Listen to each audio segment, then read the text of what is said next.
안녕하세요. 사연을 시작하기에 앞서 구독과 좋아요 부탁드려요. 감사합니다. 사연 시작해 볼게요. 저는 정말 행복했어요.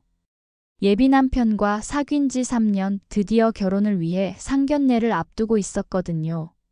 사실 그동안 예비 시어머니 때문에 힘든 일들이 종종 있었어요. 처음에는 그냥 별거 아닌 정도로 생각했는데 점점 부담스러워지더라고요. 시어머니 생일이 다가오면 미리 연락이 왔어요. 요즘 어떤 화장품이 좋다던데 백화점에서 파는 그 브랜드 말이라고 하시면서 은근히 선물을 요구하시는 거였어요. 명절 때는 더 심했어요. 제가 번 돈으로 시어머니 용돈을 드리는 건 당연하다고 생각하시는 것 같았어요. 한 번은 시어머니가 새 핸드백이 갖고 싶다며 브랜드 이름까지 구체적으로 말씀하시더라고요. 가격을 알아보니 제 월급의 절반이 넘는 금액이었어요. 예비 남편에게 얘기해봤지만 그는 엄마가 원래 그런 성격이라며 이해해달라고 했어요. 가족이 될 사이인데 시어머니한테 잘하는 게 당연하다고 하면서요. 그래서 저는 계속 참았어요. 결혼하면 가족이 될 뿐이니까 좋은 관계를 유지해야 한다고 생각했거든요. 시어머니는 제가 하는 일에 대해서도 이런저런 간섭을 많이 하셨어요. 제 월급이 얼마인지 물어보시고 저축은 얼마나 하고 있는지, 부모님은 결혼 준비를 얼마나 도와주시는지 자세히 캐묻으시더라고요. 마치 저희 집 재정 상황을 파악하려는 것 같았어요. 그런데 그때 엄마가 갑자기 쓰러지셨어요. 병원에 급히 모셔갔는데 의사 선생님이 심각한 표정으로 희귀암이라고 생존율이 그리 높지 않다고 말씀하시더라고요. 그 순간 머리가 하얘졌어요. 예비 남편에게 울면서 전화를 걸었어요. 그런데 예비 시어머니가 그 소식을 듣더니 바로 다음 날 제가 다니고 있는 회사로 찾아오셨어요. 인사도 없이 안부도 묻지 않고 결혼 일단 미뤄야겠다고 말씀하셨어요. 그리고는 충격적인 말을 하시더라고요. 이대로 결혼하면 앞으로 들어갈 제 엄마 병원비를 자신의 아들한테 달라고 할 셈이냐며 희귀암 치료비가 얼마나 들 건데. 우리 아들이 힘들게 벌어서 감당하라고 하냐는 거였어요. 엄마가 암에 걸렸다는 걸 걱정하는 게 아니라 돈 걱정부터 하시는 거였어요. 저는 저희가 병원비를 달라고 한 적이 있냐며 제가 일도 하고 있다고. 그런 걱정은 안 해도 된다고 말씀드렸지만 소용없었어요. 시어머니는 제 작은 회사 월급으로 암 치료비가 되겠냐며 자신은 아들이 고생하는 거 못 본다고 하셨어요. 엄마 병 다 나을 때까지는 결혼을 미루라는 게 시어머니의 결론이었어요. 마치 저희 가족의 불행이 자신에게 피해를 주는 것처럼 말씀하시는 게 정말 충격적이었어요. 그날 밤 예비 남편과 길게 이야기했는데 그도 엄마 말이 맞다는 식으로 이야기하는 거였어요. 지금 결혼하면 정말 경제적으로 힘들어질 수 있으니 조금만 기다리자고 하더라고요. 저는 그 말에 어이가 없었어요. 엄마가 쓰러졌다는데 모르는 사이도 아니고 가족이 될 사이인데 안부를 먼저 묻거나 걱정하는 것이 아니라 돈부터 생각하는 예비 남편의 정이 떨어지더라고요. 예비 시어머니와 다를 바 없다는 생각이 들었어요. 그때 깨달았어요. 예비 남편도 결국 엄마 편이라는 걸. 제가 힘들 때 옆에서 지켜주는 게 아니라 자신의 경제적 부담을 걱정하고 있다는 걸 말이에요. 언제까지 기다리라는 거냐고 물으니 엄마가 완전히 회복되거나 상황이 정리되면이라고 하더라고요. 상황이 정리된다는 게 무슨 뜻인지 알 수 있었어요. 엄마가 돌아가시면 그때 결혼하자는 뜻이었죠. 그 후로 시어머니는 더 노골적이 되셨어요. 엄마 병문안도 한 번 오지 않으셨고 오히려 예비 남편에게 저와 만나는 것도 줄이라고 하셨어요. 지금은 그 집에 휘말리면 안 된다고 병원비며 뭐며 계속 도움 달라고 할 텐데. 그럼 우리가 피해본다고 하시면서요. 예비 남편도 점점 저를 피하기 시작했어요. 연락도 뜸해지고 만나자고 해도 바쁘다는 핑계만 댔어요. 그러던 어느 날 시어머니가 다시 저희 회사에 와서 더 직설적으로 말씀하셨어요. 솔직히 말해서 저희 엄마 병이 언제 나을지도 모르니까 우리 아들 인생 망치게 할 수는 없다며 깔끔하게 파혼하자는 거였어요. 이 상황에서 결혼하는 게 말이 안 되고 서로 힘들기만 하다고 하시더라고요. 집안에 아픈 사람 있으면 모두가 고생한다면서요. 그 순간 정말 화가 났어요. 엄마가 아파서 죽어가고 있는데 그런 말을 할 수 있다는 게 믿어지지 않았거든요. 그날 정말 끝이었어요. 예비 남편도 엄마 편에 서서 파혼을 원한다고 하더라고요. 그렇게 3년간의 연애와 결혼 준비가 모두 물거품이 되었어요. 엄마는 제 파혼 소식을 듣고 더 많이 아파하셨어요. 미안하다고 엄마 때문이라고 하시면서 자신을 너무 자책하셨어요. 그런 엄마를 보면서 전 예비 시어머니와 예비 남편이 정말 미웠어요. 그 후 6개월 동안 엄마와 함께 병원을 다니며 치료받았어요. 아빠는 회사 일로 바쁘신 와중에도 아무 걱정도 하지 말고 엄마 치료에만 집중하라고 하셨어요. 아빠는 평소에 말씀이 별로 없으셨지만 이런 때는 정말 든든하셨어요. 그런데 엄마 병세는 점점 악화되었어요. 의사 선생님도 더 이상 희망적인 말씀을 해주지 않으셨어요. 그리고 결국 그날이 왔어요. 엄마가 제 손을 꼭 잡고 괜찮으니까 행복하게 살라고 좋은 사람 만나서 결혼도 하라고 마지막 말씀을 하시던 날이요. 하지만 엄마는 그날 밤 조용히 숨을 거두셨어요. 정말 갑작스러웠어요. 아침에 일어나 보니 엄마가 차갑게 식어 있었거든요. 장례식 준비는 아빠가 모든 걸 처리해 주셨어요. 저는 너무 슬퍼서 아무것도 할 수 없었어요. 장례식장엔 화환이 정말 어마어마하게 많았어요. 복도를 가득 메울 정도로 화환들이 줄지어 있었어요. 그리고 조문객들도 엄청 많이 오셨어요. 화환 이름을 보고 놀랐어요. 유명한 건설회사, 상사, 그룹 전무 이런 식으로 되어 있었어요. 그런데 그때 익숙한 목소리가 들렸어요. 돌아보니 예비 시어머니였어요. 예비 남편과 함께 조문을 왔더라고요. 그래도 가족이 될 뻔한 사이인데 조문은 오는 게 예의라고 생각해서 온 거라며 너무 고마워할 필요는 없다고 하는 거예요. 정말 뻔뻔하다는 생각이 들었어요. 파혼시키고 나서 이제 와서 조문이라니. 예비 시어머니는 조문객들과 화환들을 보고 눈이 휘둥그레졌어요.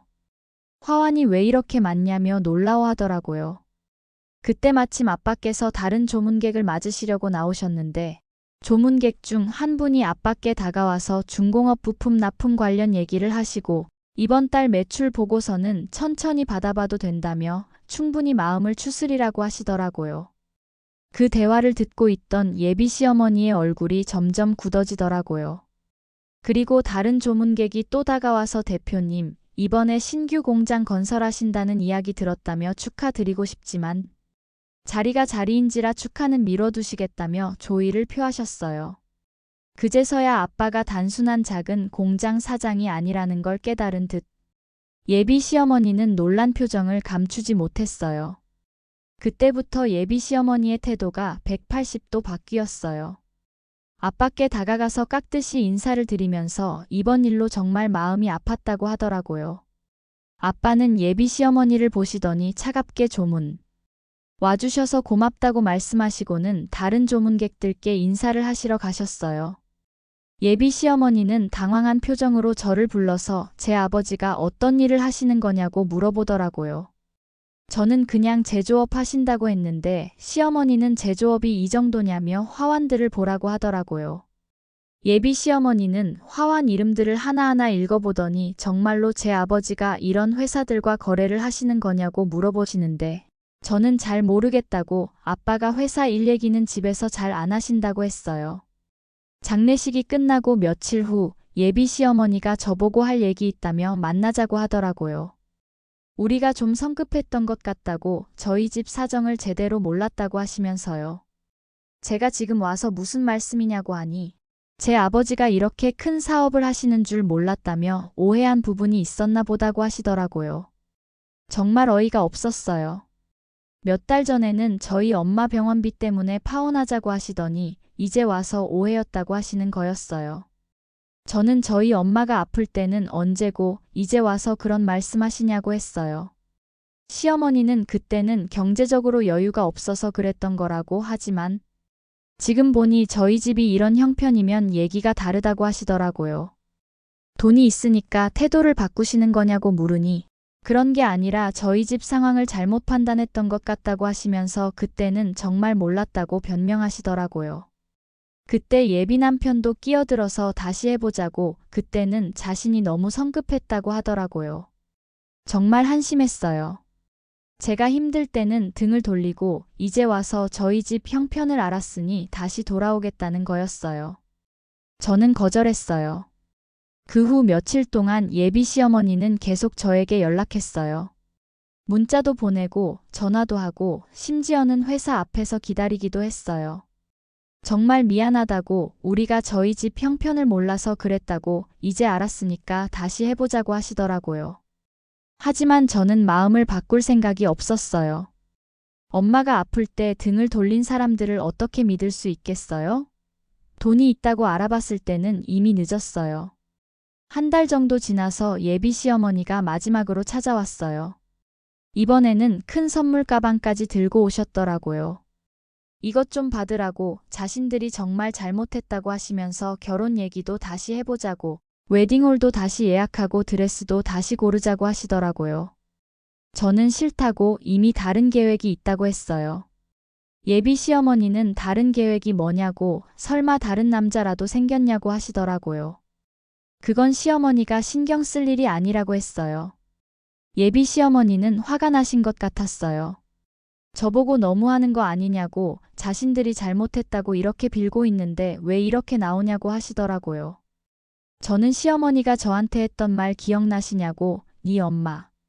병원비를 내 아들한테 달라고 할 셈이냐라고 하셨던 그 말이 얼마나 상처가 됐는지 아시냐고 했어요. 시어머니는 그건 그때는 저희 집 사정을 정말 몰라서 그랬다고 알았으면 그런 말 안 했을 거라고 하시더라고요. 결국 본심이 나오더라고요. 돈 때문에 사람을 판단하는 게 당연하다고 생각하시는 거였어요. 저는 더 이상 할 말이 없다고 가시라고 했어요. 그 후로 예비 시어머니는 더 이상 연락하지 않았어요. 아마도 포기하신 것 같았어요. 지금은 이직한 회사에서 일하고 있어요. 때로는 예비 시어머니 생각이 나요. 만약 처음부터 아빠의 정체를 알았다면 어떻게 행동했을까 하고 말이에요. 아마도 저를 공주 모시듯 했을 거예요. 하지만 그런 관계는 진짜가 아니에요. 결국 돈을 보고 하는 행동이니까요. 엄마 돌아가신 지 1년이 지났어요. 그동안 정말 많은 일이 있었지만 이제는 조금씩 마음이 정리되고 있어요. 엄마가 없다는 현실은 여전히 슬프지만 엄마가 저에게 남겨주신 가르침을 생각하면서 살고 있어요. 돈보다 사람이 중요하다는 것, 힘들 때 옆에 있어주는 사람이 진짜라는 엄마가 자주 하시던 말씀이에요. 그때는 그냥 뻔한 말이라고 생각했는데 이번 일을 겪고 나니 정말 맞는 말이었어요. 그리고 새로운 사람과 조심스럽게 만남을 이어가고 있어요. 아빠도 그분을 좋아하세요. 저 친구는 진짜 괜찮은 것 같다고 저를 정말 아끼는 게 보인다고 하시더라고요. 돈 때문에 접근하는 사람들하고는 확실히 다르다고 하시면서요. 아빠는 사업을 하시면서 그런 사람들을 많이 보셨나 봐요. 꼭 돈이 아니더라도 자신의 이익 때문에 접근하는 사람들 말이에요. 지금은 정말 평온해요. 새로운 분과 행복하게 지내고 있고 회사 일도 재미있어요. 아빠께서 사업을 하시는 걸 옆에서 보면서 배우는 것도 많고요. 가끔 엄마 생각이 나서 슬플 때도 있지만 엄마가 저에게 남겨주신 교훈을 잊지 않으려고 해요. 돈보다 사람이 중요하다는 것, 힘들 때 옆에 있어주는 사람이 진짜라는 건 말이에요. 만약 예비 시어머니가 처음부터 아빠의 직업을 알았다면 어떻게 했을까요? 아마 저를 정말 귀하게 대해주셨을 거예요. 하지만 그건 진심이 아니었을 거예요. 결국 돈 때문에 하는 행동이니까요. 진짜 좋은 사람은 상대방의 조건을 보고 판단하지 않아요. 그 사람 자체를 보고 좋아하죠. 지금 만나고 있는 분이 바로 그런 분이에요. 오늘도 그분과 데이트 약속이 있어요. 엄마 보러 같이 가자고 하시더라고요. 아직 정식으로 결혼한 사이는 아니지만 엄마께 인사드리고 싶다고 하시는 거예요. 엄마께서 하늘에서 지켜보고 계시면서 기뻐하실 것 같아요. 이제 저는 정말 새로운 인생을 시작하려고 해요. 과거의 아픈 기억들은 뒤로 하고 저를 진심으로 사랑해주는 사람과 함께 행복하게 살 거예요. 그게 엄마가 원하셨던 일이니까요. 제 긴 이야기를 끝까지 들어주셔서 감사합니다. 구독과 좋아요, 알림 설정까지 잊지 마세요.